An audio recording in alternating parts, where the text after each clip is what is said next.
আমি ঝিঙে আলু পোস্ত করব। যে ঝিঙে কেটে নিয়েছি, আলু কেটে নিয়েছি, পোস্ত বাটা হয়ে গেছে। আর এই যে কড়াইতে তেল, এই যে কালো জিরে ফোড়ন দিয়ে দিলাম। কালো জিরে ফোড়ন দেওয়ার পর আবার আলু দেবো। এই যে আলু দিয়ে দিলাম, আলুটা দেওয়া হয়ে গেলে আবার লাল লাল করে আলুটা ভাজবো।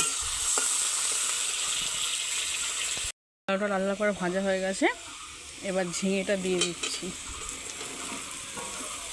ঝিঙে দেওয়া হয়ে গেছে, আমি একটু অল্প করে হলুদও দিয়ে দিলাম। দেখো ঝিঙে থেকে কত জল ছেড়ে দিয়েছে। এবার হলো পোস্ত বাটাটা দেবো। ঝিঙেটা অনেকটা সেদ্ধ হয়ে গেছে, এবারে যে পোস্ত বাটা দিয়ে দিচ্ছি, দিয়ে নেড়ে চেড়ে তারপরে নামিয়ে নেব।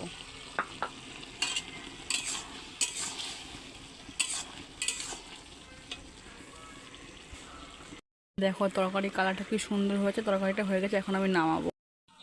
নামানোর আগে একটু লাস্টে চিনি ছিটিয়ে দিলে আরও টেস্ট হয় খেতে বেশি।